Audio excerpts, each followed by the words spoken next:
Bismillahirrahmanirrahim. Assalamualaikum warahmatullahi wabarakatuh.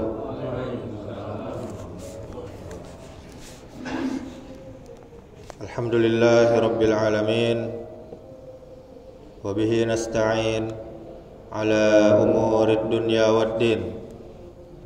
Asyhadu an la ilaha illallah wahdahu la syarikalah wa asyhadu anna Muhammadan abduhu wa rasuluh. Amma ba'du. Alhamdulillah, segala puja dan puji hanya milik Allah Subhanahu wa ta'ala. Kita bersyukur kepadanya atas segala nikmat di pagi hari yang penuh berkah ini.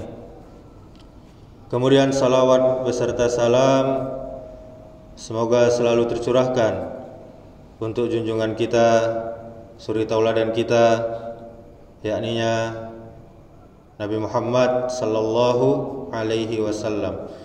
Allahumma salli wa sallim wa barik ala Muhammadin wa ala alihi wa ashabihi ajma'in. Mudah-mudahan salawat kita bersambung kepada keluarga Nabi, kepada para sahabat Nabi, dan juga kepada umat Nabi yang mengikuti sunnahnya sampai hari kiamat. Ma'asyiral muslimin wal muslimat, jamaah salat subuh yang dirahmati Allah Subhanahu wa ta'ala. Bulan yang mulia ini banyak saudara-saudari kita yang sedang menunaikan ibadah haji ke tanah suci. Boleh jadi ada perjuangannya dalam mengumpulkan bekal ke tanah suci. Sangat luar biasa bisa jadi perjuangannya. Sangat sungguh-sungguh sehingga dia akan menjadi salah satu tamu Allah Subhanahu wa ta'ala di tanah suci. Apa yang sudah kita persiapkan untuk keberangkatan ke sana, baik jasmani maupun rohani, dan sedikit wawasan tentang perintah, tentang larangan, tentang halal dan haram, tentang wajib dan sunnah, agar perjalanan kita ke tanah suci, mungkin bagi yang belum atau yang ingin kembali lagi ke sana, nantinya bisa sukses, bisa mendapatkan haji dan hajjah yang mabrur. Jika di tahun-tahun yang akan datang kita mendapatkan kesempatan bagi yang belum, mendapatkan kesempatan lagi bagi yang sudah untuk melaksanakan ibadah haji, ada baiknya jauh-jauh hari sebelum berangkat, jauh-jauh bulan sebelum berangkat ke tanah suci, hendaknya melakukan beberapa hal. Di antaranya, yang pertama, taubatan nasuha. Kita menyesali dosa-dosa kita di hadapan Allah Subhanahu wa ta'ala, beristighfar, mohon ampunan dengan sungguh-sungguh. Kemudian selanjutnya, menjaga makanan, menjaga minuman, menjaga pakaian. Jangan sampai ada sumber yang haram atau jenis makanannya yang haram atau cara mendapatkannya dengan cara yang haram. Karena apa? Karena akan menghalangi doa-doa kita.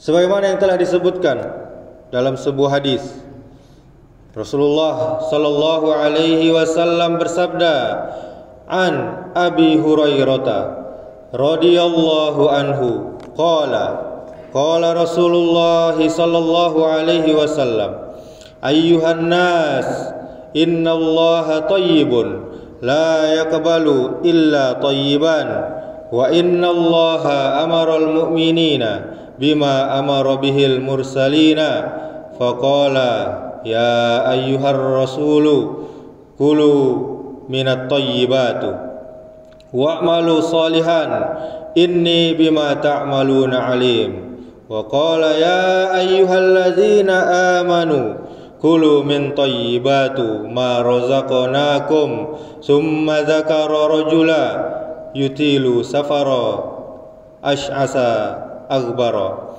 yamuddu yadayhi ilas samai ya rabbi wa mat'amuhu haram wa mashrabuhu haram wa malbasuhu haram wa ghuziya bil haram fa anna yustajabu lidzalik. Dari Abu Hurairah radhiyallahu anhu berkata, Rasulullah sallallahu alaihi wasallam bersabda, sesungguhnya Allah itu thayyib, Allah Maha baik, tidak menerima kecuali hal yang baik pula. Dan sesungguhnya Allah memerintahkan kepada orang-orang yang beriman sebagaimana yang diperintahkan kepada para rasul. Allah berfirman, wahai para rasul, makanlah dari makanan yang baik-baik dan kerjakanlah amalan yang soleh. Sesungguhnya aku Maha mengetahui apa yang kamu kerjakan. Kemudian di firman-Nya yang lain, wahai orang-orang yang beriman, makanlah di antara rezeki yang baik-baik yang telah kami berikan kepadamu. Kemudian beliau mencontohkan ada seorang laki-laki, dia telah menempuh perjalanan yang sangat jauh, rambutnya kusut serta keadaannya berdebu. Dia menengadahkan kedua tangannya menghadap langit. Apa katanya? Ya Rabb, ya Rabb. Sedangkan dia memakan makanan yang haram dan dia meminum dari minuman yang haram dan dibesarkan dari hal-hal yang haram. Bagaimana mungkin akan diterima doa-doanya? Hadis riwayat Muslim, nomor hadis 1015. Kemudian kaum muslimin, hendaknya kita melakukan menyambung tali silaturahim yang pernah terputus, yang masih terputus. Agar apa? Agar dosa-dosa kita bisa diampuni oleh Allah Subhanahu wa taala dan doa-doa kita juga dikabulkan oleh Allah Subhanahu wa taala. Terdapat dalam sebuah hadis dari Abu Sa'id bahwasanya Rasulullah sallallahu alaihi wasallam bersabda, "Ma min muslimin yad'u bid'awatin laisa fiha ismun wala qati'atu rahim illa a'tahu Allahu biha ihda salasin imma an yu'ajjila lahu da'watahu wa imma an yaddakhiraha lahu fil akhirah wa imma an yukaffa anhu minal su'i bimisliha. Apabila seorang muslim berdoa dan tidak memohon suatu yang berdosa atau pemutusan hubungan kekerabatan, kecuali akan dikabulkan oleh Allah salah satu dari tiga. Yang pertama, akan dikabulkan doanya atau ditunda doanya. Untuk apa? Untuk simpanannya di akhirat, atau menghilangkan daripadanya keburukan yang semisalnya. Dalam Musnad Imam Ahmad juz 3 halaman 18. Kemudian langkah selanjutnya, kaum muslimin, kaum muslimat, jamaah salat subuh yang dimuliakan oleh Allah Subhanahu wa taala, hendaknya jangan ke dukun atau percaya ramalan. Agar apa? Agar ibadah kita, terutama salat kita, bisa diterima, diangkat oleh Allah Subhanahu wa taala.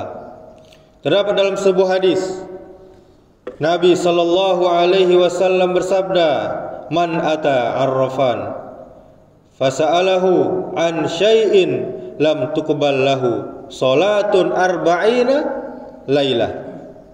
Siapa saja yang mendatangi tukang ramal kemudian bertanya tentang suatu perkara, apa saja, jodoh, karir, dan yang lain-lainnya, maka solatnya tidak akan diterima selama 40 hari.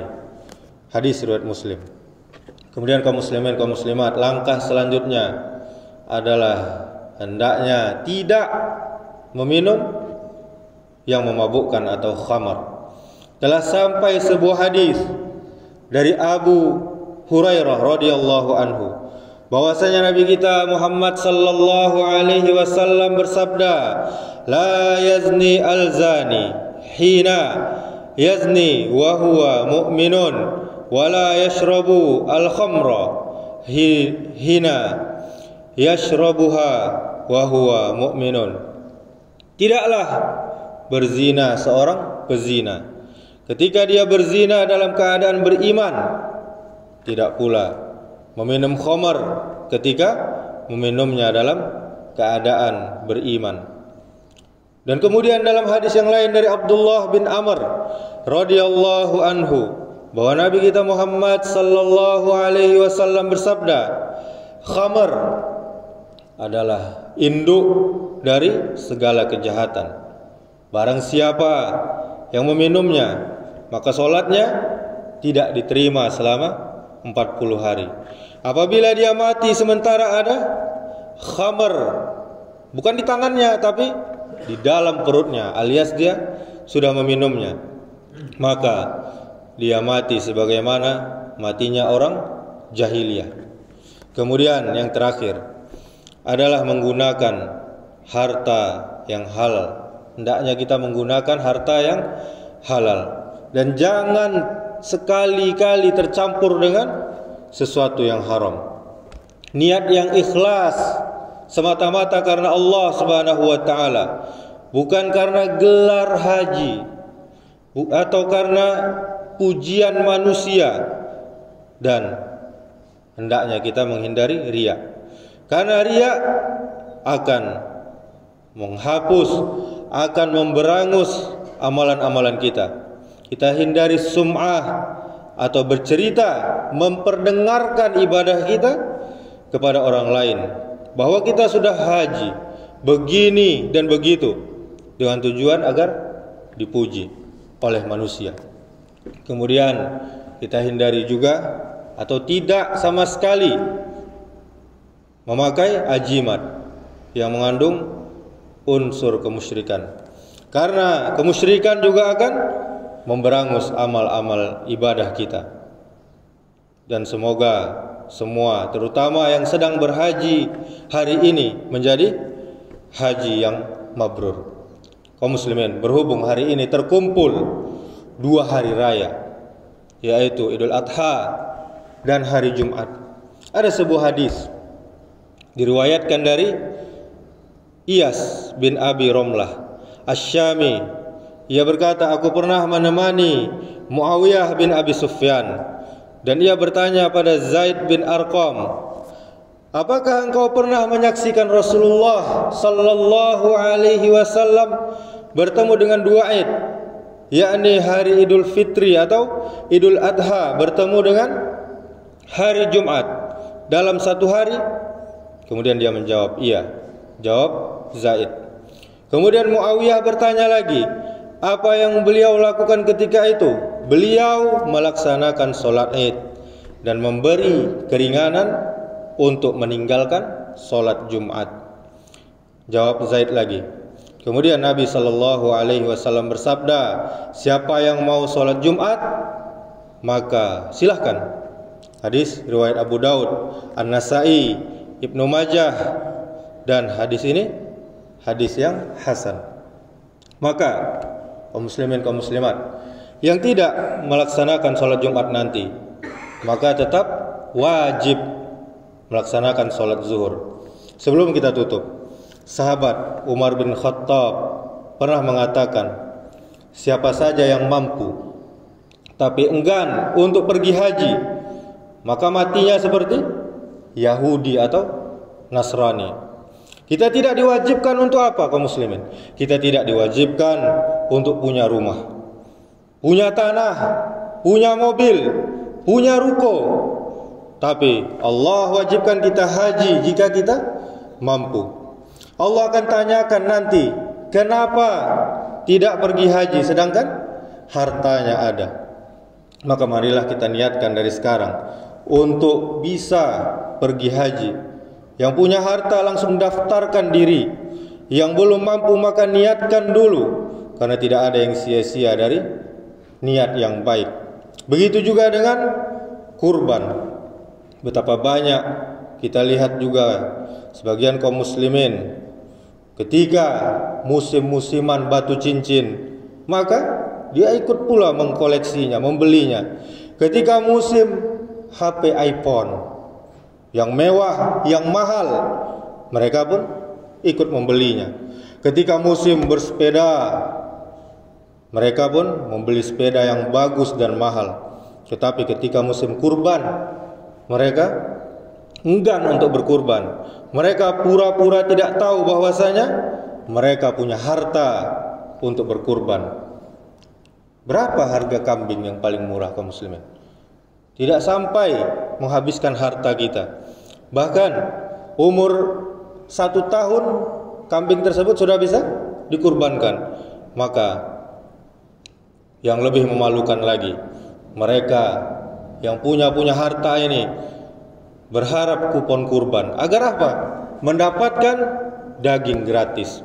Nauzubillah. Ada sebuah hadis yang tegas dari Nabi kita Muhammad sallallahu alaihi wasallam yang diriwayatkan oleh Imam Bukhari. Rasulullah sallallahu alaihi wasallam pernah bersabda, "Man wajada sa'atan falam yudahhi falah yaqrabanna musallana." Siapa saja yang memiliki kemampuan, punya uang untuk membeli hewan kurban, namun dia tidak berkurban, maka jangan sekali-kali mendekat ke tempat solat kami. Maka dari itu saudaraku kaum muslimin, kaum muslimat, untuk tahun depan jika Allah kasih kita umur, berkurbanlah. Kita buang kata-kata tidak mampu di dalam hidup kita. Usahakanlah kaum muslimin, setidaknya kita berkurban untuk sekali seumur hidup.